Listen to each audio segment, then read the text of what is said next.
Bonsoir. Bonsoir, bienvenue à la Maison de la Poésie. Merci d'être venus aussi nombreux pour fêter avec nous la lecture dans le cadre de notre projet Reading Wild. Alors, on a beaucoup de chance avec Francesca Mantovani, puisque Olivier Chaudenson nous accueille ici. C'est la 3e année qu'on a le bonheur de venir célébrer les livres et la lecture dans ce lieu magique. Alors, vous avez peut-être aperçu les photos de Francesca, tous les portraits que nous réalisons des artistes grands lecteurs, que nous rencontrons, interviewons tout au long de l'année. Et ce soir, j'ai la chance d'en recevoir quelques-uns pour qu'ils puissent partager avec vous, en live, sur scène, leur rapport à la lecture et quelques-uns de leurs livres préférés. Alors ce soir, on a la chance d'avoir 2 invités fil rouge. On retrouvera dans la deuxième partie Mathias Malzieu tout à l'heure. Mais pour l'heure et pour commencer cette soirée, j'ai l'immense joie d'accueillir Laure Adler. Alors Laure Adler, c'est évidemment une immense journaliste et une immense femme de lettres. Et c'est une très, très grande lectrice. Et ça fait très longtemps que je rêve de l'interviewer sur son rapport à la lecture et ses livres préférés. Alors, mesdames et messieurs, pour commencer cette soirée, je vous demande d'accueillir Madame Laure Adler.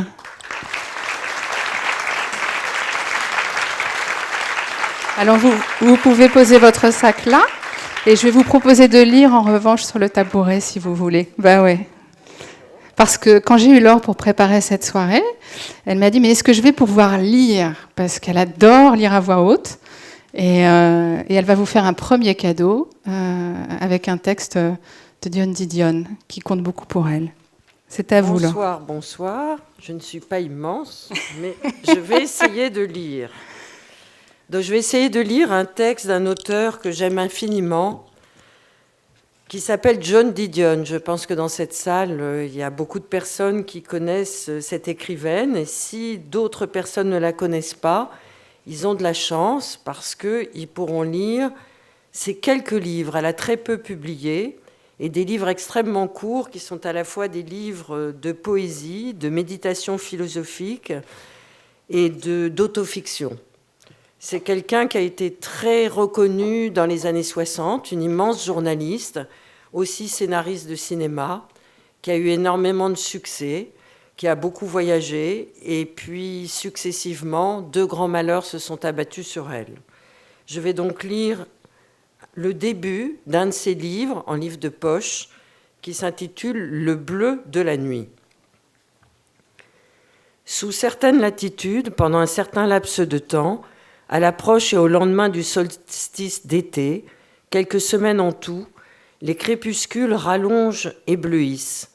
Cette période de nuit bleue n'existe pas en Californie subtropicale, où j'ai passé la plus grande partie de l'époque dont je vais parler ici, et où les jours finissent vite, engloutis par le rougeoiement du soleil couchant, mais elles existent à New York, où je vis aujourd'hui.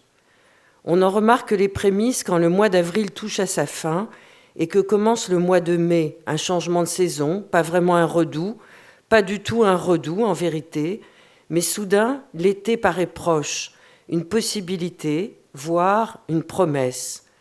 On passe devant une vitrine, on marche vers Central Park, on se retrouve baigné d'une lumière bleue. C'est la matière même de la lumière qui paraît bleue. Et pendant 1 heure environ, ce bleu s'épaissit, s'intensifie, alors même qu'il s'assombrit, puis s'estompe, se rapprochant pour finir du bleu des vitraux à Chartres par beau temps, ou du bleu des rayonnements Serenkov émis par les barres de combustible dans les bassins des réacteurs nucléaires. C'est le moment de la journée que les Français appelaient autrefois l'heure bleue. Pour les Anglais, c'était the gloaming. Le mot lui-même, gloaming, résonne et se réverbère en une myriade d'échos, gloaming, glimmer, glitter, glisten, glamour, autant de déclinaisons de la lumière dont les consonances glissantes font surgir des images de maisons aux volets clos, de jardins enténébrés, de rivières frangées de verdure dont les méandres se faufilent parmi les ombres. Quand vient la saison des nuits bleues, on a l'impression que les journées n'en finissent jamais. Et à mesure que la saison des nuits bleues se rapproche de son terme, inexorable, inéluctable, on est saisi d'un frisson, d'une appréhension physique maladive lorsqu'on s'en avise pour la première fois. La lumière bleue s'en va, déjà les jours raccourcissent et l'été n'est plus là. Ce livre s'appelle Le bleu de la nuit parce qu'à l'époque où j'ai commencé à l'écrire, j'avais l'esprit de plus en plus souvent tourné vers la maladie, vers la fin des promesses, le déclin des jours, l'inévitable assombrissement, l'agonie de la clarté. Le bleu de la nuit, c'est le contraire de l'agonie de la clarté, mais c'est aussi son avertissement. Le temps passe. Oui, d'accord, une banalité, bien sûr que le temps passe. Alors pourquoi est-ce que je le dis? Pourquoi l'ai-je dit plus d'une fois? L'ai-je dit de la même façon que je dis que j'ai vécu la majeure partie de mon existence en Californie? L'ai-je dit sans entendre ce que je dis? Se peut-il que j'ai voulu dire plutôt ceci? Le temps passe, mais pas de manière assez agressive pour que quiconque s'en avise. Ou même, le temps passe, mais pas pour moi. Se peut-il que j'ai oublié de prendre en compte la nature générale ou la permanence du ralentissement, les changements irréversibles dans l'esprit et le corps, le processus qui fait qu'on se réveille un matin d'été, moins solide qu'on ne l'était, et qu'avant Noël, on se retrouve incapable de se mobiliser, toute force disparue, atrophiée, désormais inexistante. Le processus qui fait qu'on vit la majeure partie de son existence en Californie et ensuite plus. Le processus qui fait que la conscience de cette fuite du temps, de ce ralentissement permanent, de cette solidité qui s'effrite, se démultiplie, se métastase, devient la texture même de la vie. Le temps passe. Se peut-il que je n'y ai jamais cru? Ai-je cru que les nuits bleues pourraient durer à jamais?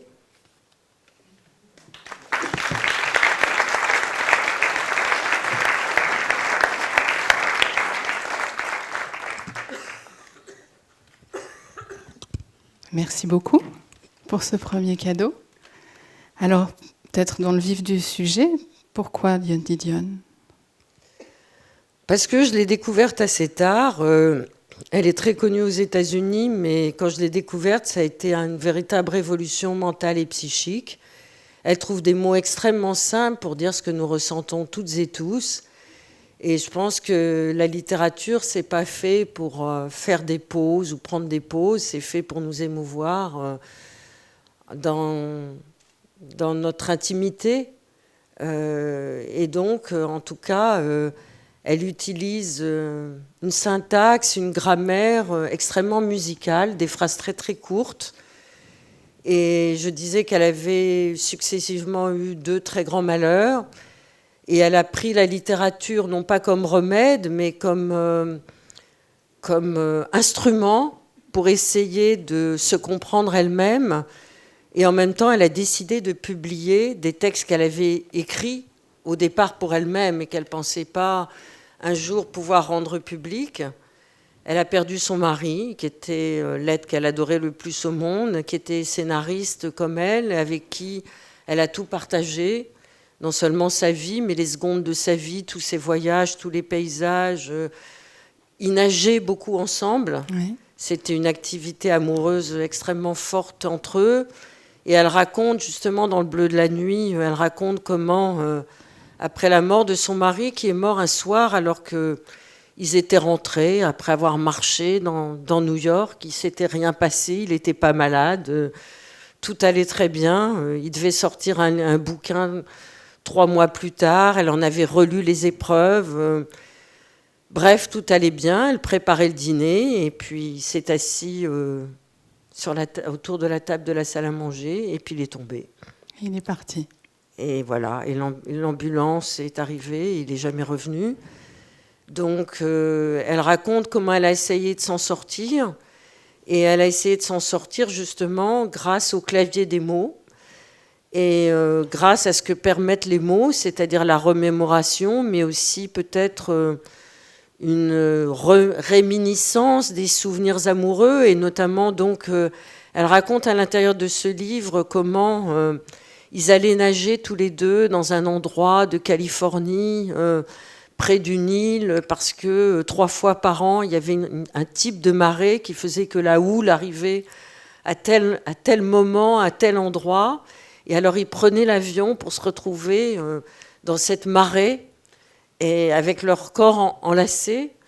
Et voilà, donc elle dit des choses extrêmement simples, extrêmement belles. Et le deuxième malheur qui lui soit arrivé, c'est que très peu de temps après avoir perdu son mari de manière extrêmement violente et rapide, eh bien, elle a perdu sa fille adoptive. Voilà. Et là aussi, elle a écrit un livre absolument magnifique. Et vous ? Mais il n'y a pas que le malheur qui la fasse écrire, oui. Je précise. Et vous, la lecture de ce livre, qu'est-ce que ça vous... Parce qu'effectivement, vous disiez c'est son histoire personnelle, mais vous, en tant que lectrice... C'est un livre qui est sur ma table de chevet, qui l'est depuis longtemps, que je peux ouvrir aussi bien le matin en me réveillant. Enfin, le matin en me réveillant, non, je lis autre chose, je ne lis qu'une chose. Mais disons, vous après avoir le lu... matin, alors, moi, c'est la Bible.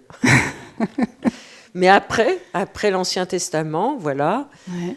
Je peux le lire, mais je peux le relire aussi à n'importe quel moment des saisons, à n'importe quel moment d'une journée, à n'importe quel moment d'un week-end. Il y a des livres qui sont des espèces de ressources, des espèces de puits aussi, de solitude. C'est aussi une manière d'entretenir son rapport avec soi-même. C'est des livres qui vous permettent de regarder le monde autrement et de trouver... pas seulement du plaisir, mais aussi de l'énergie mentale. Votre premier souvenir de lecture fort, d'un premier contact très fort avec un livre ? Je suis une lectrice très tardive. Et je conseille aux personnes qui ont des enfants dans cette salle de ne pas faire les mêmes erreurs que j'ai faites avec les miens, c'est-à-dire de ne pas les obliger à lire, parce que ça peut éloigner les enfants et les adolescents, surtout du désir de lire. Et moi, je n'ai pas du tout été ni un enfant, ni une adolescente, ni même une vieille adolescente qui aimait lire. Je n'aimais pas du tout lire. Et c'est mon premier amoureux qui m'a donné... Vous aviez essayé ? Vous aviez eu des... Je trouvais ça con. Je trouvais ça con, je trouvais que c'était des gens qui faisaient les importants, les intéressants, qui faisaient semblant d'être cultivés, d'avoir des choses à nous dire qu'ils avaient lues, alors que ce n'étaient pas des choses qu'ils pensaient eux-mêmes. Enfin, donc je ne comprenais pas. Je trouvais ça prétentieux. Donc j'ai résisté pendant longtemps. Et puis un jour, mes parents, croyant que j'allais apprendre l'anglais en allant en Angleterre, m'ont envoyé en Angleterre. Et là, je n'ai pas du tout appris l'anglais parce que je suis tombée amoureuse d'un Français qui, lui, lisait beaucoup. Ah, voilà. Et voilà. Et c'était le premier livre, c'était très tardif, et c'était L'écume des jours de Boris Vian. C'était pas mal comme début. Et c'est votre amoureux qui vous l'a passé ? Ouais. Ça a commencé comme ça. Non, parce que vous êtes quand même tombée amoureuse finalement d'un grand lecteur. De l'amoureux, mais pas de l'amour du livre. Parce que du coup, vous êtes quand même tombée amoureuse d'un grand lecteur. Oui. Ouais. Mais c'est plutôt parce qu'il m'a offert Boris Vian, je crois. Et alors après, vraiment Boris Vian, donc il y a un déclic avec ce livre, vraiment ? Oui. Ça se passe comment le déclic ? C'est quoi ? C'est le fait que la poésie, parce que je considère que Boris Vian est un poète, un immense poète, en même temps très caustique et qui peut être très cynique. La poésie, ça vous permet de vous évader vers des choses qui paraissent inimaginables, mais qui sont vraisemblables. Et Boris Vian, c'est vraiment ça. Je ne sais pas si les jeunes lisent encore Boris Vian. Si, on en parlera tout à l'heure avec Mathias. Il y a une édition anniversaire là qui est sortie. Et c'est moi, dans le cadre de mes interviews, j'ai énormément d'artistes qui m'en parlent et de jeunes artistes. Ouais. Parce que moi, j'ai relu par hasard, il y a 3 semaines, un livre qui s'intitule L'Arrache-cœur. Ouais. Et qui est d'une violence extrême et en même temps d'une immense poésie, mais en même temps un livre très politique et poétique en même temps. Et j'ai été très étonnée de la force de Boris Vian aujourd'hui. Donc je suis très contente de savoir Oui. qu'il n'est pas aux oubliettes. Ah oui, oui, moi on m'en parle beaucoup, beaucoup. Et alors après ce premier amoureux que vous avez laissé, les autres livres sont arrivés avec d'autres amoureux ou vraiment là vous avez... Ah non, non, là j'ai quand même pris mon autonomie. Je suis allée m'acheter des livres, je suis allée emprunter des livres dans la bibliothèque du lycée où j'étais en tant que lycéenne. Et puis là, une passion a commencé qui est devenue incontrôlable et incontrôlée. Vous lisez combien de livres par semaine? Je vous demande pas Ça par dépend. jour, mais... Ça peut arriver plusieurs par jour. Ouais. C'est des bonnes journées pour Oui. moi. Au moins, j'ai l'impression d'avoir accompli non pas un chemin, mais des cheminements. Ouais. Parce que c'est toujours aller dans les broussailles, ouvrir un livre et puis ensuite essayer de l'apprivoiser, de s'introduire dans l'univers mental de l'écrivaine ou de l'écrivain, de pas savoir trop bifurquer, de pas faire 50 choses dans sa tête en même temps pour pouvoir être vraiment complètement dans le pacte que l'écrivain vous propose, de pas répondre au téléphone, de pas aller regarder son portable, de pas regarder son ordinateur. Vraiment, ça, vous y arrivez vraiment? Vous vous plongez, vous ça, respectez ce pacte? Sans ça, c'est pas lire. Si, je suis comme tout le monde, je peux me laisser distraire, mais je considère que lire, c'est faire la paix avec soi-même, c'est se mettre dans une sorte d'habitacle qui fait que, exactement comme quand on descend en sous-marin, enfin je fais ma maline, je suis jamais descendue dans un sous-marin, hélas, mais j'imagine ce que ça peut être. En tout cas, par contre, j'ai fait de la plongée sous-marine, donc, ou faire de la plongée sous-marine. Donc on est vraiment en immersion avec soi-même, on fait la paix avec le monde, et rien du monde extérieur ne doit pouvoir vous atteindre pour être dans le pacte que l'écrivaine ou l'écrivain vous propose. On sait très bien que écrire, c'est très difficile. Donc ce qu'un écrivain vous offre, il faut savoir quand même être au minimum à la hauteur de cette possibilité qu'il vous offre. Alors ici, on est en immersion, il n'y a pas d'ordinateur, pas de téléphone portable, ou alors ils sont éteints. Et je vais vous proposer qu'on écoute peut-être Dany, j'adore. Qui va venir... Je l'admire et je l'adore depuis très longtemps, et je la rencontre grâce à vous pour la première fois. Et j'en suis ravie, et je vous ai vu échanger sur votre admiration mutuelle. Alors, mesdames et messieurs, Dany, qui nous fait le... Voilà. Vous voulez... Vous allez du coup nous faire un magnifique cadeau, voilà. Moi aussi, pardon. j'ai pas les jambes assez longues. Bonsoir, rebonsoir, pardon. Il me semblait que comme c'est un exercice que je fais pour la première fois, et pour rester un peu dans mon univers, j'ai eu envie de partager avec vous l'histoire d'une chanson. Cette chanson, c'est pas n'importe laquelle. Elle s'appelle Madame Rêve. Elle est écrite par Pierre Grillet. Donc je vais vous en lire le début. Voilà. Donc déjà, je vais lire la préface qui est super. C'est « L'amour est aveugle, ou n'est pas, ou n'est plus ». Pas mal.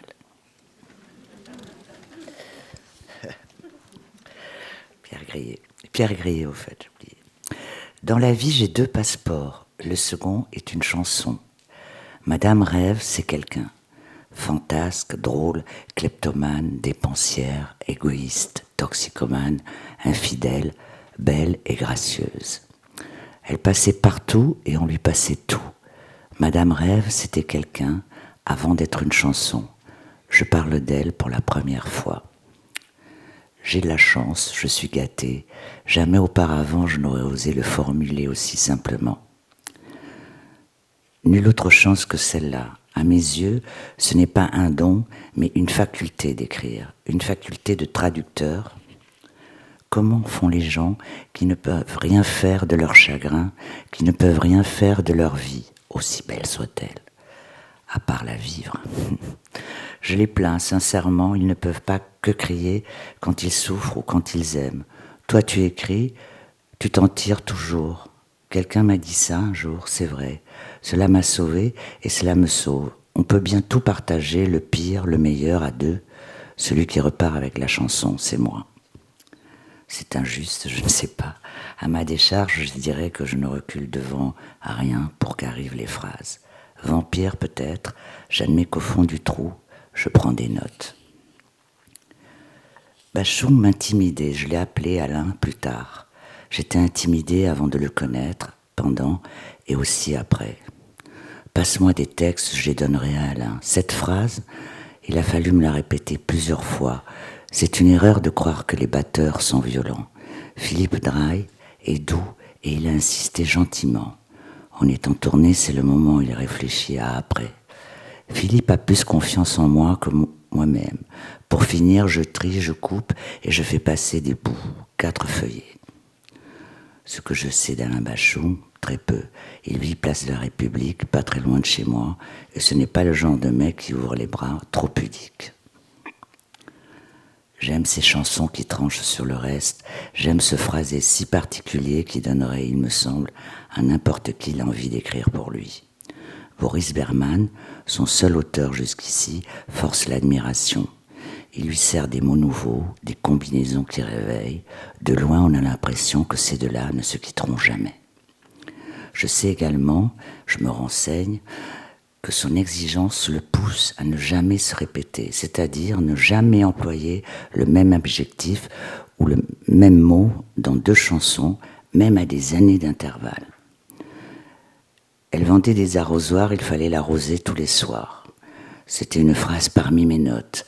Il m'a dit tout de suite avec un léger regret, « Tu vois, j'aime bien, mais l'arrosoir, je m'en suis déjà servi. » C'est drôle. Si un chemin lui apporte le succès, il bifurque aussitôt et en cherche un autre. Mais qu'est-ce qu'il cherche ? J'attends qu'il me rappelle pour me dire s'il a trouvé une piste dans ma trousse. À l'une de son intransigeance, je me sens loin du compte. Il y a des mots, des phrases, des strophes, des bouts, je les appelle comme ça, que je traîne pendant des années, des dizaines d'années.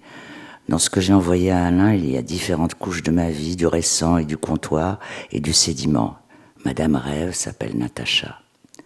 Elle est à la fois du présent et du passé. Comme dans la nature, parfois des vieilles couches refont surface pour nous rappeler de quoi nous sommes faits. De quel volcan ? Je me rappelle les premiers mots venus sur le vif. Elle rêve d'atomiseurs, d'aérosols et de cylindres si longs qui sont les seuls. Je reviens à la salle de bain. Natacha sait ce que j'ai dans les mains. Je propose, elle réclame, personne ne force la main de personne. Longtemps, il y a eu cette phrase, et de cylindres si longs qu'ils sont les seuls. Elle déroulait bien cette phrase. Je l'ai aimée. Une phrase peut me rendre heureux. C'est ça le truc. J'ai la phrase. J'ai un début, un fil sur lequel tirer et marcher peut-être. Entre Natacha qui jouit et Alain qui chante, 11 ans passent. Oh oui. Lorsqu'on me demande comment vous est venue cette idée, je suis bien obligée de répondre, ce n'est pas une idée, c'est ma vie. Et quand j'entends à la radio le patron d'Universal dire « Madame est une ode à la masturbation féminine », je suis bien obligée de dire qu'il n'a pas tout compris. Disons que c'est réducteur, mais a-t-il vraiment le choix ? D'ailleurs, il ajoute « Heureusement que les gens se foutent des paroles, sinon on n'aurait jamais signé la pub pour le café. » L'ironie veut que ce soit à cause de l'attention que les gens prêtent aux mots, à leur son et à leur sens, que je me retrouve plongé dans l'aventure de ce petit livre. Depuis peu, j'ai un nouvel ami, philosophe, érudit, cinéphile et amoureux. Comment aimer ? Est-ce possible ? Comment ne pas se répéter éternellement ? Ce sont là nos sujets de conversation, tandis que je conduis vite pour ne pas rater la séance au MK2 bibliothèque. Spinoza a dit « On ne suit pas ce que l'on comprend ».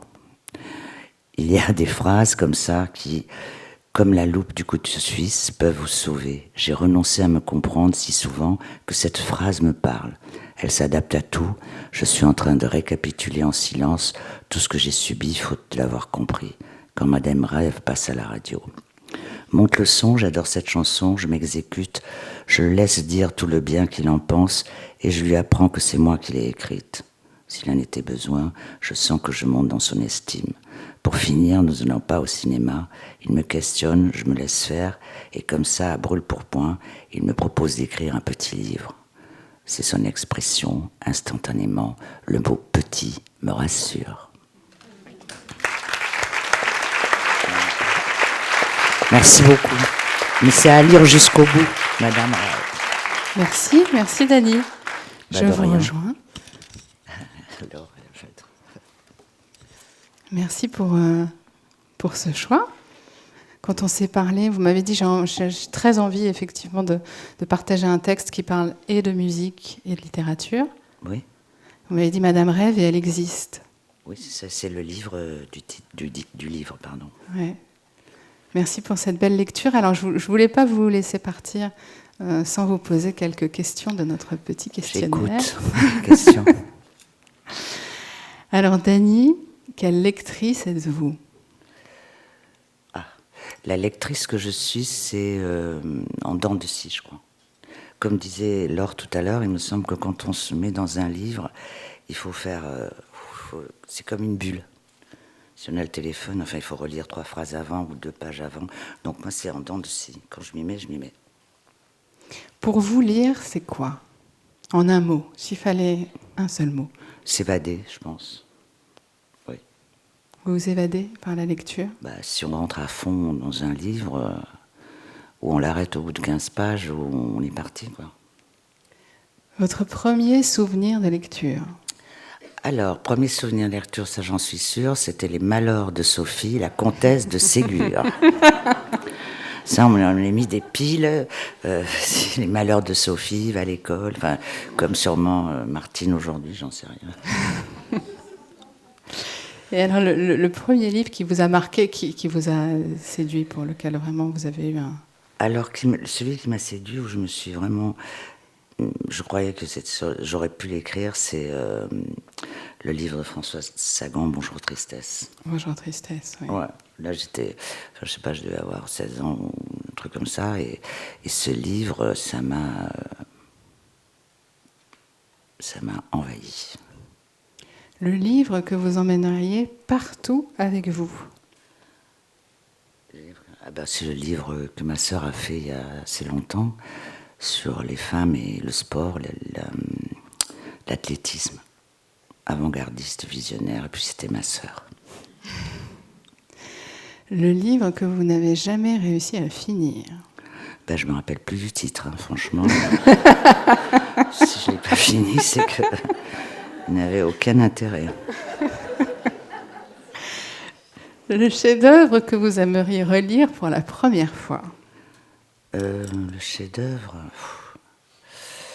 Chef-d'œuvre, je suis un peu comme Laure, moi j'aime bien la Bible, donc pour moi c'est un chef-d'œuvre, et puis je sais pas, ça m'isole vraiment. Après il y a tout Victor Hugo que j'adore évidemment, mais bon, ça dépend, la Bible. Qu'est-ce que vous aimez chez Victor Hugo ? Je trouve que ça aurait été pour moi, je sais pas, un grand protecteur, justement, et sa façon très simple d'expliquer les choses, c'est juste top. Je ne sais pas expliquer en français. Victor Hugo. Victor Hugo. Mais c'est toujours beau d'en parler et de le partager, oui. Parce qu'il ne faut pas oublier. Voilà.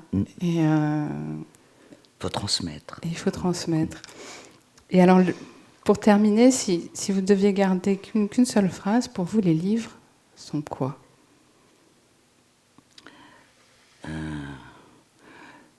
Tout d'abord, c'est un objet. Et puis, quand on a aimé le livre, il me semble qu'on le garde ou on le donne des fois à quelqu'un.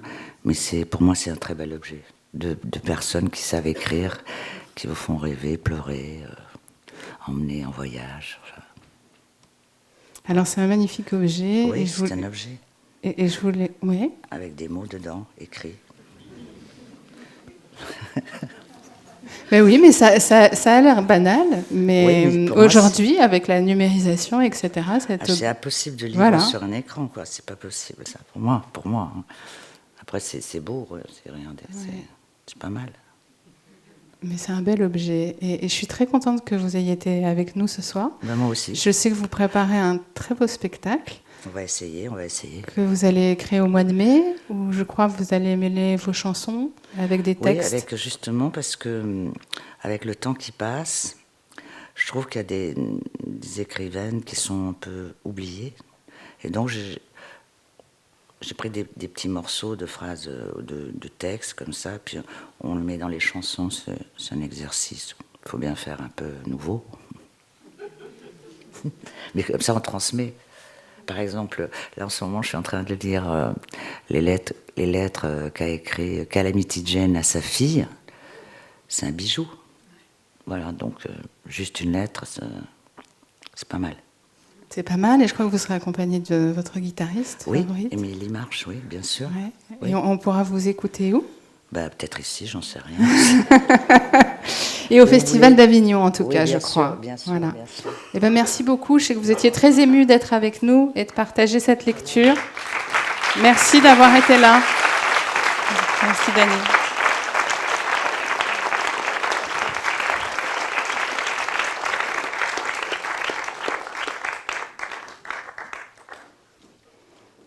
Magnifique moment. Vous êtes triste de voir partir Dany. Oui, je croyais qu'elle allait s'asseoir à côté de moi. Vous voulez que je la rappelle? Oui. Alors, Dany, vous êtes encore là? Elle n'est pas au coin. Ah, je la vois plus. Hein. Dany. Vous voulez que j'aille la chercher? Allez, je vais aller voir. Allez.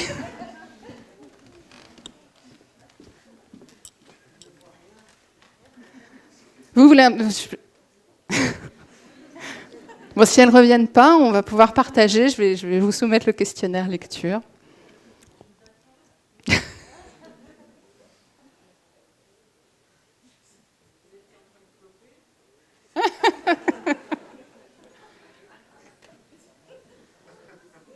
Elle faisait des choses qui n'étaient Pas tout à fait. Bon. Mais elle accepte de venir comme Ah, bravo.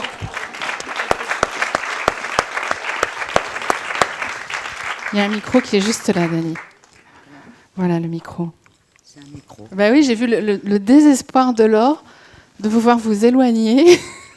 Alors, vous vapotiez. On dit rien. Non, j'étais dans les nuages. Non, j'étais dans les nuages atterrissés de ce moment. C'est très émouvant, je sais pas, c'est une première pour moi. Sans musique. Sans musique, et puis cette Vous rencontre. pouvez nous chanter a cappella. Hein. Nous, on adorerait. Hein. C'était les paroles, c'est... Attends. Juste... Je sens des booms et des bangs agiter mon cœur blessé. L'amour comme un boomerang me revient des jours passés à pleurer les larmes dingues d'un corps que je t'avais donné.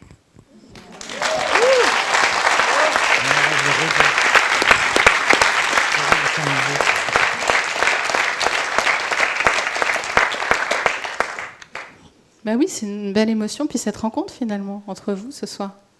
Avec Laure ? Ouais. Oui, ça c'est indicible. C'est un début.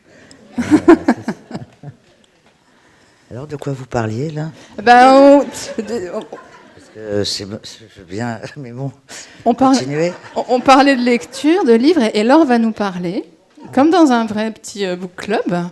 En fait, vous allez nous parler de votre dernier coup de cœur. Ah oui, alors je vais en parler. Oui, on va en parler avec Dany. Ce n'est pas un hasard. Alors effectivement, moi j'ai la chance d'avoir un métier qui me permet de lire. C'est quand même absolument génial, non ? Absolument divin, ouais. Alors évidemment, c'est pas tous les jours qu'on découvre des auteurs. Même s'il y a beaucoup d'auteurs absolument passionnants. C'est sûr. Mais c'est pas tous les jours qu'on découvre un univers, une langue, une manière de mettre par des mots des choses auxquelles on n'aurait jamais songé et qui tout d'un coup vous renversent. Mais vous renversent. Donc il faut lire ce livre.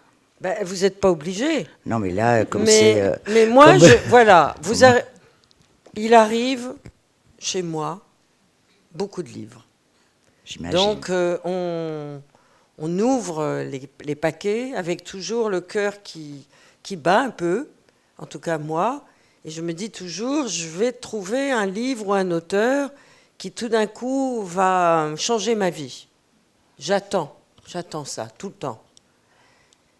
Mais je relis beaucoup d'auteurs qui ont déjà changé ma vie. Donc il n'y en a pas tant que ça, il y en a beaucoup de formidables, il n'y en a pas tant que ça qui tout d'un coup provoquent une espèce de césure, une révolution, quelque chose qui vous arrive et qui vous, vraiment, sans que vous y preniez garde. C'est arrivé avec cet auteur dont j'avais jamais entendu parler. Il s'appelle Manuel Vilas, il est d'origine espagnole. Il vient de publier un livre. Alors, il se trouve que j'étais un peu vénère, comme disent les jeunes, parce que j'ai découvert ce texte au mois de juin, quand il est arrivé sous épreuve, et j'ai harcelé mon amoureux, mes enfants, mes amis, tous mes amis, en leur disant « Vous connaissez Manuel Vilas, il faut que vous le lisiez ». Et puis, ce type, il a eu un prix. Donc, ça veut dire que les jurys littéraires lisent très bien. Ils font très bien leur travail, mais j'étais déçue. En quelque sorte, j'étais jalouse parce que j'avais l'impression d'avoir découvert toute seule un auteur. Mais non, maintenant, il est un peu connu. En Espagne, et c'est tant mieux pour lui. Et en Espagne, c'est un très grand succès. Et alors, c'est un type qui, manifestement, a reçu beaucoup de prix de poésie en Espagne. Et je vais vous lire un très court extrait, puisqu'on m'a dit de lire court. Mais c'est mieux quand c'est court. On peut lire longtemps aussi. Non, mais ça va. Alors donc, c'est un auteur qui a une quarantaine d'années. Il est venu en France pour recevoir son prix. Comme une groupie, comme vous devez en avoir beaucoup. Moi, je suis une groupie de vous, mais je ne vous avais jamais rencontré. Et bien là, je suis devenue groupie de Manuel Vilas. Donc, je suis allée lui dire ma flamme. Ben, pas mal. Il est pas mal.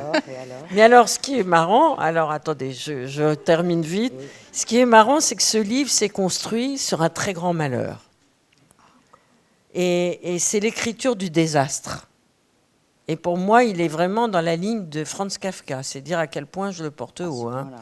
Mais donc, je vais le voir dans ce cocktail littéraire où personne n'écoute personne et tout le monde regarde par-dessus l'épaule de l'autre pour savoir s'il n'y a pas quelqu'un de plus intéressant avec qui vous pouvez échanger 3 mots. Mais moi, je l'ai coincé, le Vilas. Et je lui ai raconté pourquoi je l'aimais tellement. Et je lui ai dit, vous allez continuer à écrire parce que ça a dû être dur d'écrire ce livre sur le désastre de votre vie. Il me dit, oui, j'ai terminé un livre hier. Ah, je lui dis, ah bon? Et je lui dis, c'est sur quoi? Il me dit, c'est sur mon bonheur. Il s'est fait quitter, il a trouvé une autre femme, et maintenant, c'est l'homme le plus heureux du monde. Donc, le prochain qui va sortir, ça va être sur le bonheur. Ah, c'est bien. J'espère que ça sera aussi bien que sur le malheur. Donc, je vais vous lire un extrait d'Ordessa. J'espère que vous allez aimer. Bon, moi, c'est mon premier book club avec Laure Adler et Denis. Hein. Ah, je pense qu'on va faire ça tous les mois. Donc, c'est un livre très lacunaire, c'est un livre très discontinu. C'est un livre constitué de chapitres qui n'ont pas ni ordre chronologique, ni ordre thématique, ni ordre sentimental, ni ordre intellectuel. Il faut le suivre. On est dans son cerveau et dans les labyrinthes de son cerveau.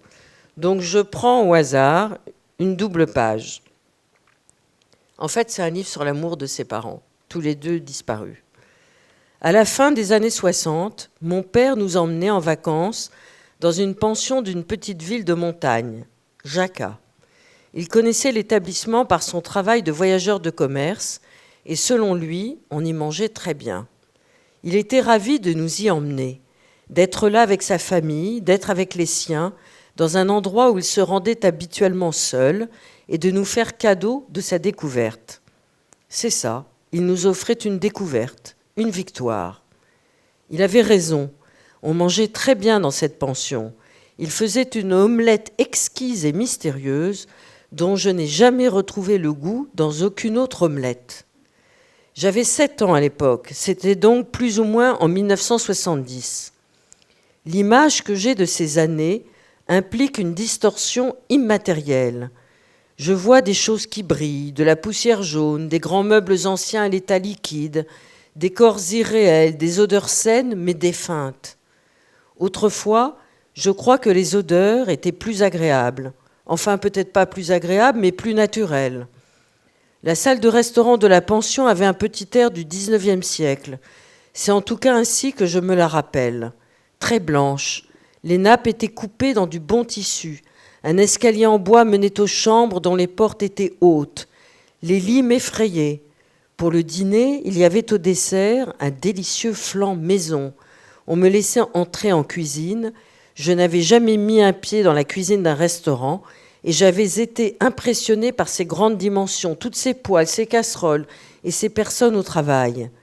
Nous nous promenions dans Jaca, qui me paraissait une très jolie petite ville, sauf qu'il n'y avait pas de plage. Je n'arrivais pas à comprendre qu'il n'y ait pas de plage sur notre lieu de vacances.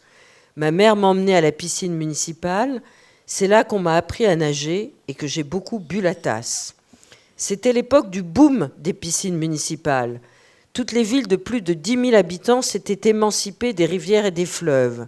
L'Espagne était devenue une série de communes qui construisaient des piscines municipales. Alors nous avions oublié les fleuves et les rivières qui ont fini par devenir des déversoirs. Il y a longtemps que cette pension a fermé. J'ignore ce qu'on a fait des nappes si blanches, des poêles, des lits, des meubles, des couverts et des draps. Les choses meurent-elles aussi ? La mort des objets est importante. Elle signifie la disparition de la matière, l'humble matière qui nous a accompagnés et est restée à nos côtés tout au long de nos vies. Mais je me suis trompée de page. C'est pas celle-là que je voulais lire. Elle est pas mal, mais est-ce que je peux continuer ? Vous voulez négocier pour en lire une autre, voilà. Vous me donnez l'autorisation ? Absolument, je crois que le public... Mais là, celle-là, elle est bien, hein, mais je vous en lis une autre. Parce qu'en fait, ce qu'il raconte aussi, c'est l'Espagne du franquisme. La manière dont le franquisme, lui, il est à gauche, même à la gauche de la gauche. Hein, et ses parents l'étaient aussi. Ils étaient d'un milieu extrêmement pauvre. Et donc, il raconte comment le franquisme est rentré à l'intérieur des mentalités de chacun et de chacune en Espagne, dans le quotidien de la vie, dans la vie matérielle, pour reprendre une expression de Marguerite Duras. Mais il raconte aussi, ce Manuel Villas, à quel point, par désespoir, il a commencé à devenir alcoolique. Alors, je vais vous lire une page où il raconte comment il a réussi à se sortir de son alcoolisme. Parce que le livre est aussi extrêmement drôle et en même temps tragicomique. Depuis que je ne bois plus d'alcool, j'ai retrouvé un homme que je ne connaissais pas. Il m'arrive de me griffer les mains, de me pincer les doigts avec mes ongles pour supporter l'ennui et le vide. Tout se déroule lentement quand on ne boit pas. Boire, c'était la vitesse. Or, la vitesse est l'ennemi du vide. Un divorce... sa femme l'a quitté à cause de la boisson. Un divorce entraîne la culpabilité, le sentiment de faute étant un effet de relief sur la terre lisse. La vie d'un être humain est l'édification de reliefs que la mort et le temps finiront par lisser. Un de ces reliefs consiste à se rendre compte qu'il n'existe pas deux humains identiques. De là naît le désir de promiscuité. Toutes les femmes sont différentes, et cela nuit à l'amour platonique.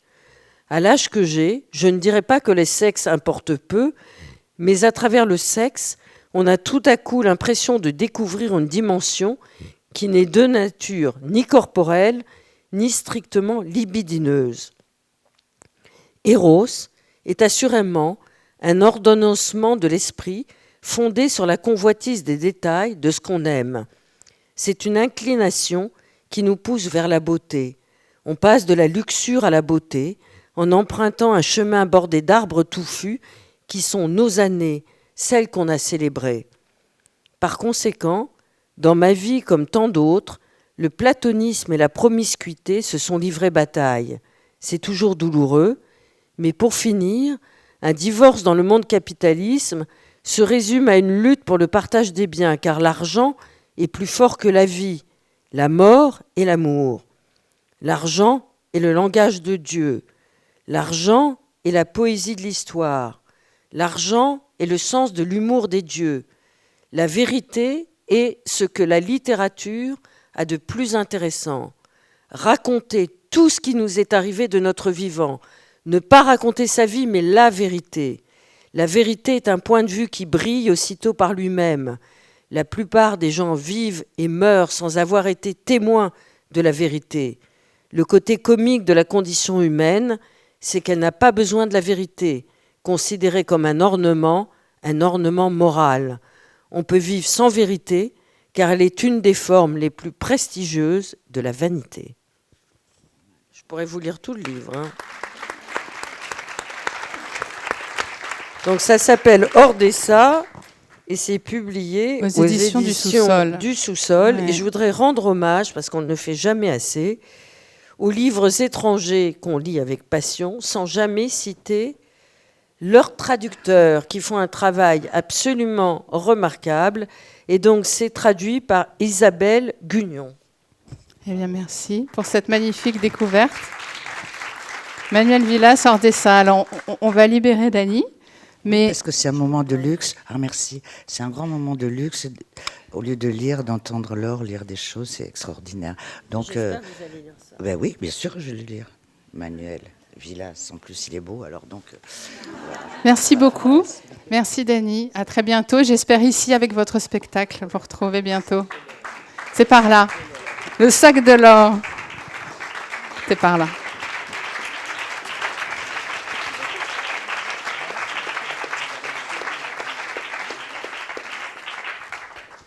Alors, on va pas rester longtemps toutes seules, toutes les deux. J'espère. S'il y a deux amis qui arrivent. Là. Voilà, je vous rassure, on va avoir une magnifique compagnie dans quelques instants, parce qu'on va accueillir deux artistes qui célèbrent l'amour, la poésie en musique. Marie Modiano, qui est auteur et qui écrit ses chansons avec Peter von Paul. Et Marie a sorti un très joli recueil qui s'appelle Pauvres chansons, où vous pouvez retrouver tous ses poèmes. Et avec Peter, ils ont tissé un album. Et ils ont mis en musique ces textes. Et ils vont vous en interpréter un extrait ce soir, avec un poème qui s'appelle Horloge, suivi de l'amour à rebours. Mesdames et messieurs, je vous demande d'accueillir Marie Modiano et Peter von Paul.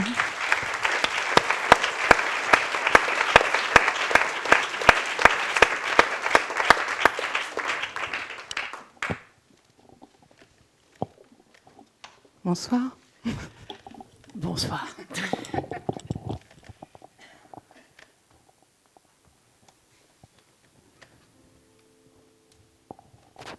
Bonsoir.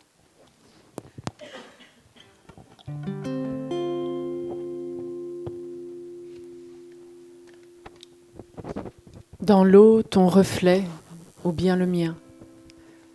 Je te cherche. Je ne suis rien sans toi. Je ne peux pas te répéter à longueur de journée combien je t'aime. Tu vas finir par te lasser. Pourtant, je t'aime et j'aime le son de ce je t'aime qui glisse à travers mes lèvres avant d'arriver jusqu'à toi.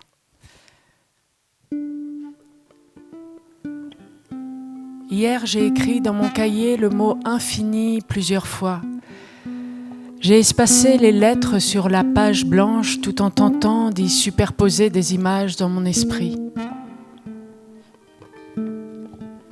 I espace, N espace, F espace, I espace, N espace, I espace. Notre fils était dans sa chambre et il construisait une horloge en assemblant des bouts de papier. C'était une horloge qui ne faisait pas bouger le temps. Le 6, le 7 et le 9 étaient écrits à l'envers. C'était une horloge qui faisait que les choses restaient et ne partaient jamais. Alors, dans mon infini, je t'ai vu. Oui, c'était toi. J'en suis sûre.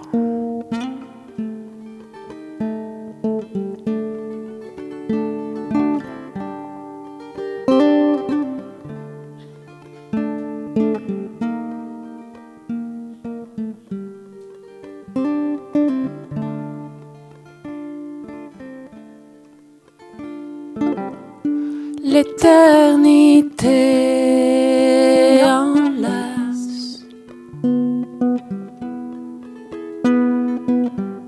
nos premiers face à face.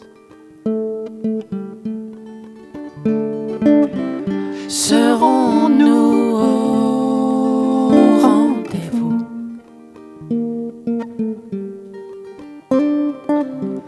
Est-ce que la même ivresse,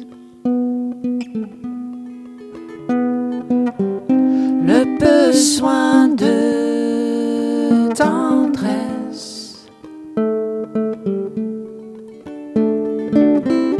viendront nous suivre à jamais?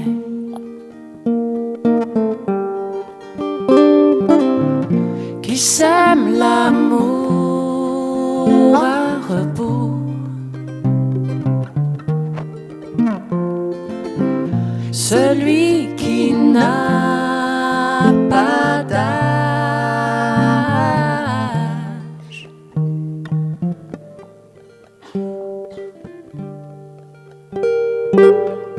Traverserons-nous ensemble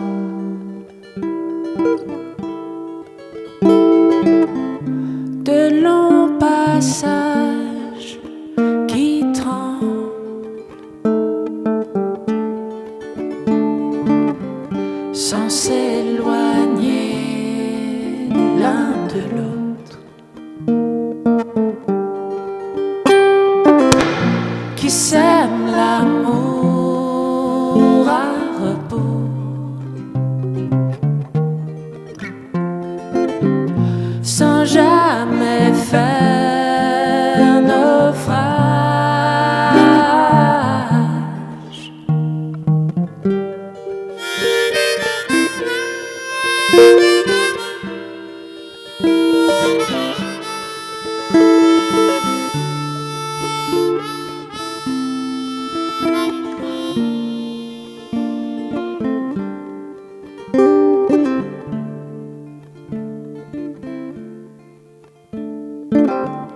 Demain ne fait plus peur,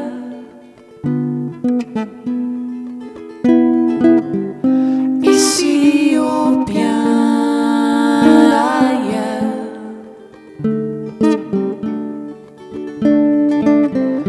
Avec toi jour après jour,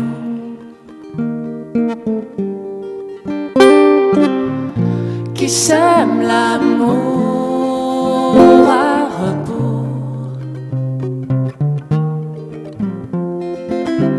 celui qui n'a pas d'âge.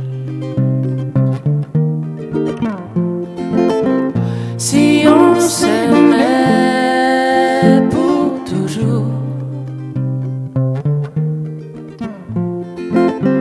sans jamais faire naufrage.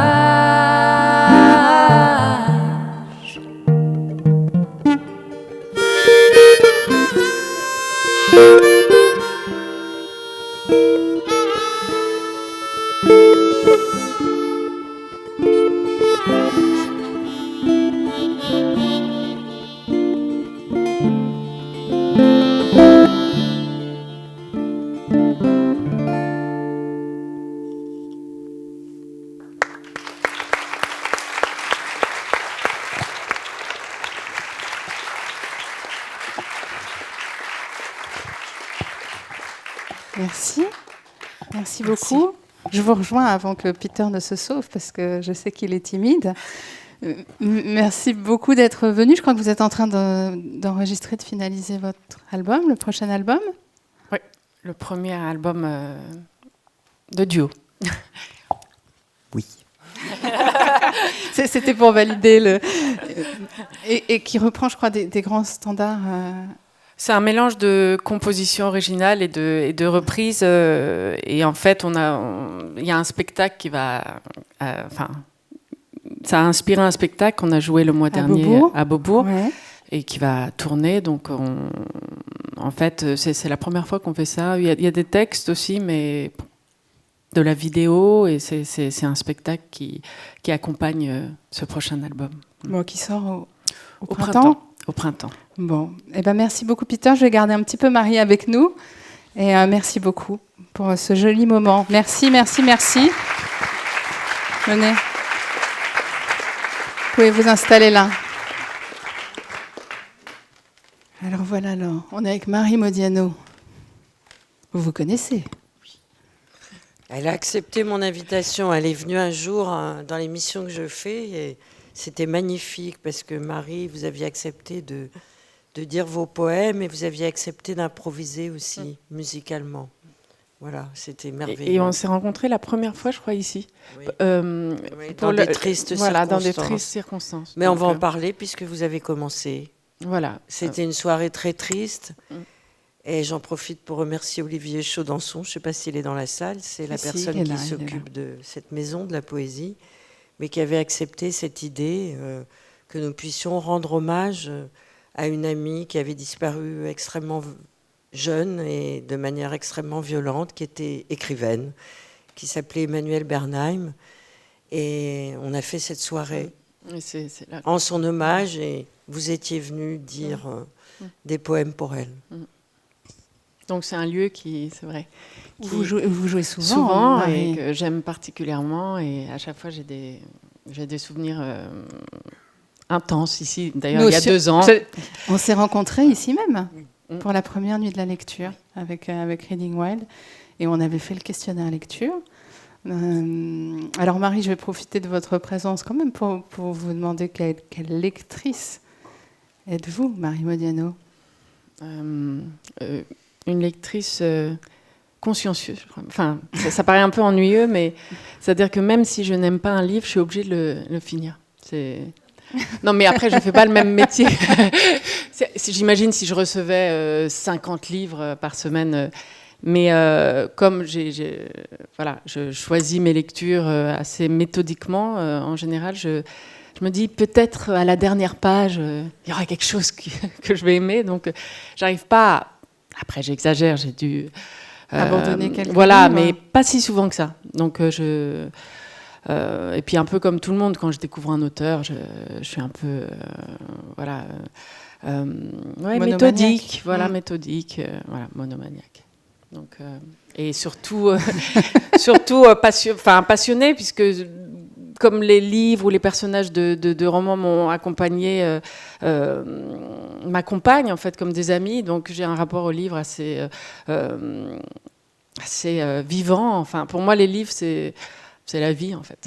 Quand vous dites les personnages m'accompagnent comme des amis, vous pensez à quel personnage? Il y en a beaucoup. Après, c'est aussi des écrivains où si on lit quelque chose, on peut se sentir particulièrement proche d'écrivains. J'avais même écrit une chanson qui s'appelait Carson, Flannery and Jean. Donc, c'était vraiment en hommage à Carson McCullers, Jean Rhys. Flannery O'Connor. Donc, c'est vrai que souvent, même quand on rencontre des gens et que ce soit amical ou amoureux, moi, ça m'est peut-être par timidité, je ne sais pas, mais de en fait donner des livres comme si on donnait une partie de soi-même en fait. Donc les livres, je pense, deviennent votre paysage intérieur et ce que vous êtes en fin de compte. Quels sont les livres que vous avez le plus offerts? S'il y en a un ou deux que vous avez particulièrement. Alors, je crois que j'avais répondu il y a 2 ans. C'est un livre, c'est aussi des livres assez légers, comme j'aime bien les biographies. Alors, j'ai beaucoup offert les mémoires de Sarah Bernhardt, que j'avais particulièrement aimé, et tous les livres, évidemment, de Carson McCullers. Surtout quand j'étais adolescente. Voilà, ça résonnait en moi très fort. Et beaucoup de poésie, en fait. J'ai beaucoup de poésie. C'est venu très tôt, l'amour de la poésie? Oui, à partir du moment où j'ai appris le premier poème à l'école, j'ai su qu'il y avait... Même le fait de l'interpréter me transportait ailleurs, en fait. Vous en écrivez de magnifiques. Quel est quand vous écrivez, quel rôle jouent vos lectures dans votre inspiration, dans votre création? Est-ce que vous retrouvez des traces ou c'est deux mondes différents, l'écriture et la lecture? Non, je pense que n'importe quelle personne qui écrit porte aussi, au-delà de sa propre expérience de la vie, ce qu'il a lu ou vu ou entendu. Comme je suis musicienne, moi, c'est aussi beaucoup de choses que j'écris, même de la poésie. Donc il n'y a pas la musique, c'est pas comme une chanson, mais j'ai tout le temps une sorte de musique en moi intérieure, ou une musique qui existe déjà. Quand j'ai écrit des romans, c'est pareil comme une bande son. Moi, c'est très lié à la musique, en fait, la langue, les sonorités. Et alors, Laure, vous avez écrit un magnifique livre culte aujourd'hui, Les femmes qui lisent sont dangereuses, avec Stephen Bollman. Oui, c'est pas un livre. C'est un ouvrage culte. D'abord, c'est Stephen Bollman qui a fait tout le boulot. C'est lui qui a trouvé le titre. Non, mais il faut raconter la absolument. vérité. Ouais. C'est des histoires qui se sont négociées entre éditeurs à la foire de Francfort. Ah. Et c'est un moins romantique. C'était moins romantique. Non, je suis désolée, mais il faut reconnaître. Donc Stephen Bollman est un historien de l'art extrêmement connu en Allemagne. Il a eu cette idée d'aller dans les musées d'Allemagne, essayer de repérer les figures de femmes qui lisaient dans les tableaux. Il n'en a pas trouvé beaucoup, mais enfin assez pour proposer un livre d'images. Absolument. Et c'est un éditeur français qui m'a proposé d'en faire un livre. Et nous avons travaillé avec Stephen Bollman, tous les deux. Et ce livre n'est pas vraiment un livre, en tout cas je ne le considère pas comme un livre, c'est un accompagnement, si vous voulez, comme une sorte de légende. Et moi-même j'ai fait des recherches pour trouver d'autres tableaux de femmes qui lisent dans les musées français. Et c'est une sorte d'accompagnement historique de la figure de la liseuse à l'intérieur des tableaux depuis le XVIIe siècle jusqu'à aujourd'hui. Mais l'historienne que vous êtes y a ajouté beaucoup d'informations et d'éléments essentiels sur la place des femmes dans la société. À partir de la figure de la liseuse, d'abord, il n'y a pas beaucoup de tableaux effectivement qui figurent des femmes qui lisent. Donc déjà, on s'aperçoit que la femme, elle est plutôt figurée en tant que mère ou en tant qu'épouse dans les tableaux du XVIIe, du XVIIIe, et je ne vous parle pas du XIXe siècle, qui est un siècle, l'apogée de la famille et de la femme mère de famille. Mais donc, ça permet effectivement de lire le statut de la femme et de voir ce statut évoluer. Et d'autre part, sur la femme lectrice, il y avait très peu de bibliographie. Il y a très peu de textes universitaires et très peu de recherches qui ont été faites sur la femme qui lit. Et pourtant, la femme qui lit, et plus particulièrement au XIXe siècle, c'est un sujet central pour comprendre de quoi sont faites les représentations des femmes dans la société, et notamment dans les classes populaires, petites bourgeoises et bourgeoises. Car, et pour parler d'amour, nous allons revenir au romantisme, parce que si vous vous souvenez, par exemple, de Madame Bovary, pourquoi Madame Bovary veut-elle tomber amoureuse? Parce qu'elle a lu des livres qui parlaient d'amour. Elle cherche l'amour parce que l'idée de l'amour s'est élaborée dans sa tête et elle a cru que l'amour existait parce qu'elle l'a lu dans les livres. Et étant une lectrice passionnée, elle a cru que ce qui était dans les livres, c'était le reflet de la vérité. Et à l'époque, effectivement, Gustave Flaubert n'a fait que retranscrire une réalité tout à fait prosaïque, c'est-à-dire qu'à partir du moment où il y a eu l'essor de l'imprimerie, les presses à bras, la possibilité d'éditer des livres et de pouvoir les vendre dans la rue, exactement comme des espèces de gros journaux, il y a eu une popularisation des livres qui ne coûtaient pas cher, et beaucoup de jeunes femmes et de femmes moins jeunes achetaient des livres pour pouvoir s'évader. Comme l'a dit tout à l'heure Daniel, qu'est-ce que c'est qu'un livre? C'est m'évader. Et ben, c'est exactement ce que le statut du livre, déjà depuis les années 1830. Et donc l'idée de l'amour, Emma, elle l'a parce qu'elle l'a trouvée dans les livres. Après, quand elle verra que dans la réalité, c'est pas tout à fait ça, Mais donc, à partir de cette figure de la lectrice, on peut décoder, décrypter et essayer de comprendre, effectivement, beaucoup de choses fantasmatiques, imaginaires, mais aussi bien réelles sur le statut et l'évolution de la femme. Ce qui fait quand même un beau livre. Les femmes qui lisent sont dangereuses. Regardez, c'est vrai. C'est un vrai livre, il est là. Mais c'est vrai que les femmes qui lisent sont dangereuses. Livre essentiel. C'était La certitude de Gustave Flaubert, qui nous a fait quand même un chef-d'œuvre avec Madame Bovary. Mais c'est encore vrai aujourd'hui. Les femmes qui lisent sont dangereuses. Pourquoi elles sont dangereuses ? Parce qu'elles ont un imaginaire beaucoup plus riche, beaucoup plus galopant, beaucoup plus sauvage. Elles rêvent leur vie, elles inventent leur vie par la force de leur lecture. D'ailleurs, ce sont les femmes qui achètent les livres, y compris pour leurs mecs. Non, mais c'est la vérité. Alors, peut-être pas dangereuse, juste plus... Dangereuse, c'est bien d'être dangereux. Dangereuse et marquante. Dangereuse, Voilà, c'est encore dans le mieux sens que d'être transgressif, dangereux. ouais. Non, mais dangereuse au sens de transgresser sauvage, pour avancer. Imaginative, libre, sortir des règles. Alors justement, on va recevoir un homme qui lit énormément. C'est un artiste qui s'appelle David Assaraf, que vous connaissez, Marie. Je crois qu'il a joué en première partie à un concert que je suis venue voir de vous au Café de la Danse. Alors David Assaraf, il a présenté un spectacle ici où il a mêlé justement des références littéraires, la lecture de textes qu'il aimait, avec ses morceaux issus de son premier album, Ceux qui dorment dans la poussière, qui est un magnifique album. David est auteur-compositeur et il va vous proposer une lecture et un morceau. Il va arriver. Bienvenue David.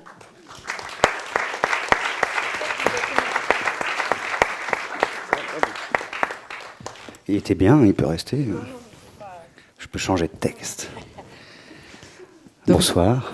Alors moi j'écoutais, c'est vrai que de passer d'écouter, d'être attentif à tout ce qui se dit, parce que c'est assez passionnant, et d'arriver, je vais vous faire un morceau, il y a une transition qui n'est pas forcément évidente, mais on peut discuter un petit peu. On peut discuter un petit peu. Qu'est-ce que vous avez du coup ressenti à l'écoute de ce qu'on disait ? Alors il y avait ce texte de Villas que je ne connaissais pas, que je trouve assez incroyable et qui, en fait, j'ai un rapport au livre où j'ai envie de dire, et ça va vous faire peur, ce qui compte, c'est la religion et la Bible. Mais dans son sens étymologique, c'est-à-dire se relier, et le livre. C'est-à-dire c'est ça qui fait nos civilisations. Enfin, j'entends ce partage perpétuel, ça part de là. Et puis, vous parliez des traducteurs. Alors moi, j'ai pas le traducteur de l'auteur que je vais lire, mais c'est vrai que c'est fondamental parce que justement, le traducteur, c'est celui qui permet à une œuvre de circuler et de rencontrer d'autres cultures. Donc, c'est une mission parfois négligée, mais qui est hautement essentielle dans la circulation des œuvres. Voilà. Et vous, David, juste avant vous, pourquoi c'était important pour vous, quand vous avez présenté au public ici même vos chansons, de relier comme ça des textes ? Comment avez-vous eu cette idée ? C'est-à-dire, j'aime bien imaginer qu'on est tous en soi une espèce de, pas un gouvernement, mais une espèce d'État qui se construit avec ses références, avec ses auteurs, et qui complète en fait la richesse humaine qu'on sent se développer en soi, et ça développe en fait à l'inverse d'un code ou d'une règle, ça révèle ce que nous sommes, et c'est ça qui est fascinant, parce que c'est ce qui nous grandit finalement, et nous permet aussi d'aller vers l'autre. Donc j'avais envie, à travers le spectacle que je présentais ici, je ne sais pas si certains d'entre vous l'ont vu, c'était de raconter en fait les poètes ou les auteurs qui ont eu une résonance particulière et donc qui m'ont mené aussi à devenir ce que je suis et à continuer d'être ce que je ne suis pas encore. Donc c'était une façon de prendre avec moi des camarades de route, de vie, et qui nous portent. Enfin, c'est le fameux bouquin de Hannah Arendt sur la crise de la culture, sur ces beautés qui nous apparaissent, et avec la certaine distance qu'on prend en considérant simplement le fait de leur apparition. Et ça me faisait aussi penser à Villas, quand son rapport à l'être aimé, enfin, j'ai pas lu le livre, mais en tout cas, je sentais cette idée d'une contemplation ou de l'apparition amoureuse, tout son développement sur Eros et ses pulsions, et au fait où il n'y a pas forcément un objet, j'entends, c'est pas forcément une réification au sens sartrien ou autre chose, c'est aussi une sublimation, et c'est aussi quelque chose qui nous élève. Et ça, cette distinction, à nos époques, elle est importante d'être redite, qu'il y a une différence entre contempler ce qui apparaît ou la chosifier. Voilà, c'est en ce sens que j'ai choisi un texte de Bukowski qui parle d'une femme endormie.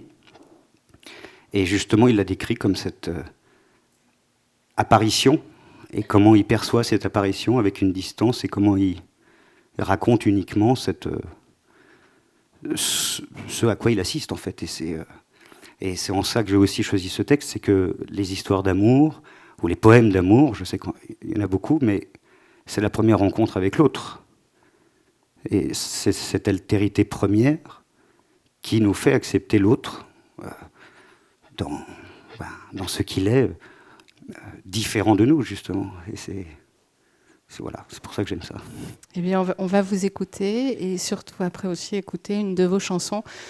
Ce qui dort dans la poussière, je vous le conseille, je crois qu'il sera à vendre là, à l'Entracte. Oui, vraiment. Là, je crois. C'est un album magnifique. Je vais vous l'offrir, alors, si vous ne l'avez pas encore écouté. On vous écoute, David. Alors, chanson, j'espère que mon piano n'a pas trop pu. Bon, ça va. On est pas mal, hein, quand même. Donc c'est un texte de Bukowski, dans Les jours s'en vont, comme des chevaux sauvages dans les collines. Et le poème est Femme endormie. Peut-être qu'il y en a. Cette chanson est pour elle.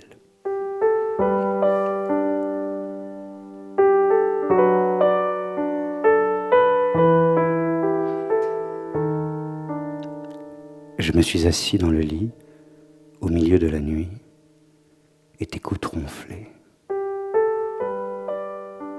Je t'ai rencontré à la gare routière, et maintenant je m'émerveille devant ton dos, d'un blanc maladif et couvert de taches de rousseur de l'enfance, tandis que la lampe dépouille l'insoluble tristesse du monde sur ton sommeil. Je ne vois pas tes pieds, mais je devine qu'il n'existe pas de pieds plus charmants.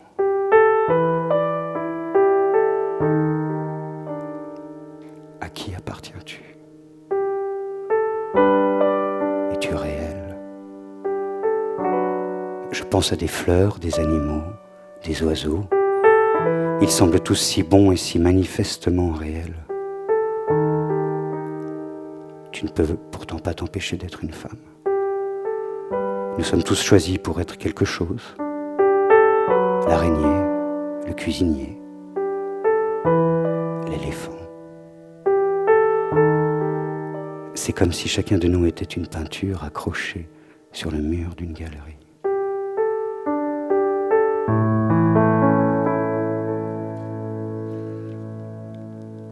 Et voilà que la peinture se retourne sur le dos, et au-dessus du coude plié, je peux voir une demi-bouche, un œil, et presque un nez. Le reste de toi est caché à la vue, mais je sais que tu es une œuvre contemporaine, d'une modernité vivante, peut-être pas immortelle, mais nous avons aimé. S'il te plaît, continue à ronfler.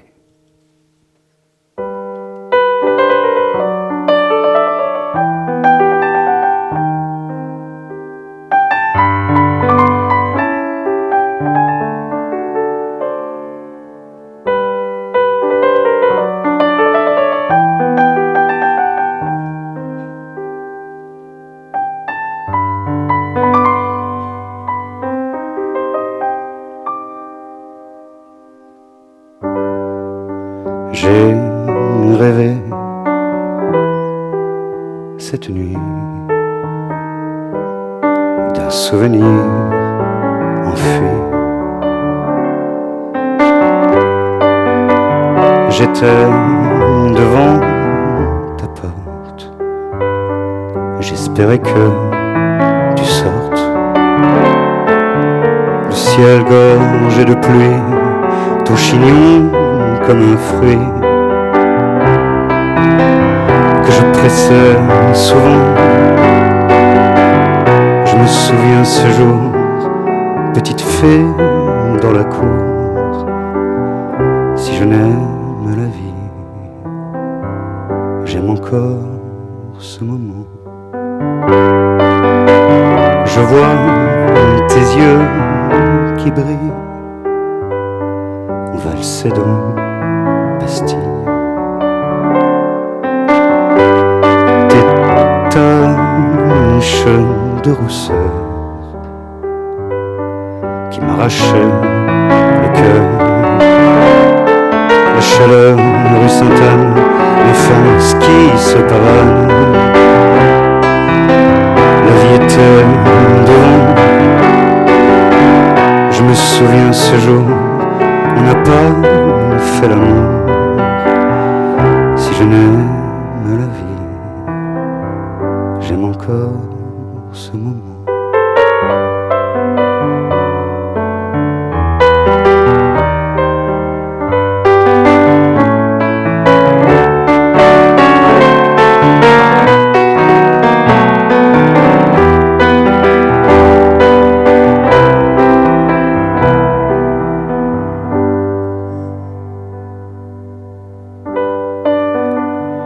On n'a jamais manqué de se passer à côté. Si tu vivais encore, c'est moi qui ferais le mort. Dans ma mémoire tu nages, dans tes fringues trop larges. Je m'accroche à toi dans l'eau. Je me souviens ce jour, dans ce bar j'étais pour. Si je n'aime la vie, j'aime encore ce moment.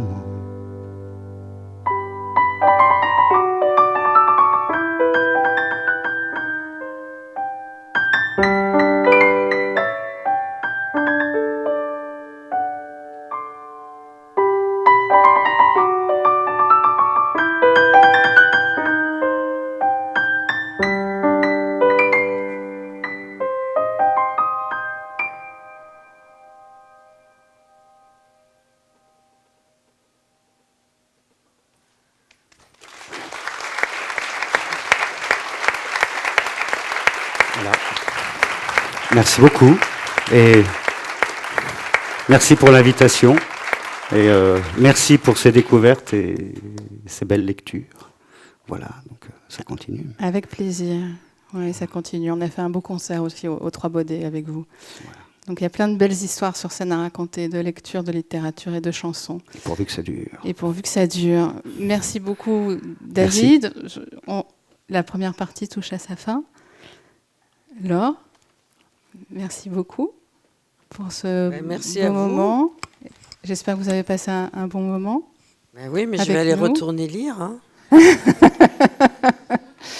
Merci Marie. Je voudrais dire un petit mot sur les mots, justement. Je voudrais dire que la littérature, évidemment, ça sert à nous élever, à nous transformer, à nous révolutionner, à voir la vie autrement. Mais je voudrais dire aussi que quelquefois, les mots peuvent changer des situations.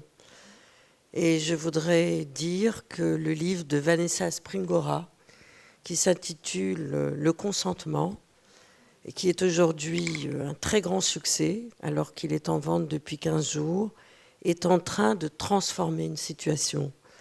Donc ce livre est exceptionnel, d'abord parce que la personne qui l'a écrite a trouvé les mots pour le dire, comme disait Maria Cardinal, et aussi parce qu'elle a considéré que les mots pouvaient transmettre sa vérité et faire en sorte que cette vérité soit universalisable, et faire en sorte que des personnes, comme des éditeurs, comme Antoine Gallimard, qui a dit qu'il avait été ému, je le cite, par la souffrance que Vanessa a éprouvée durant toutes ces années grâce aux mots qu'elle a su transcrire sur des pages aujourd'hui imprimées, mais aussi des juges, mais aussi d'autres jeunes filles qui sont en train de déclarer ce qu'elles ont vécu, etc. Je voudrais rappeler que la littérature, elle a aussi ce pouvoir-là, cette puissance des mots, et je pense qu'il faut saluer cette force de la littérature. Eh bien, merci beaucoup. Merci.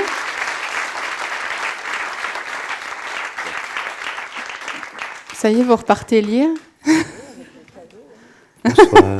Eh bien, on se retrouve dans quelques instants pour la deuxième partie. Je vous invite à aller vous rafraîchir, profiter des photos de Francesca Mantovani, et on se retrouve avec Mathias Malzieu dans un petit quart d'heure. Voilà. À tout de suite. Merci. Merci.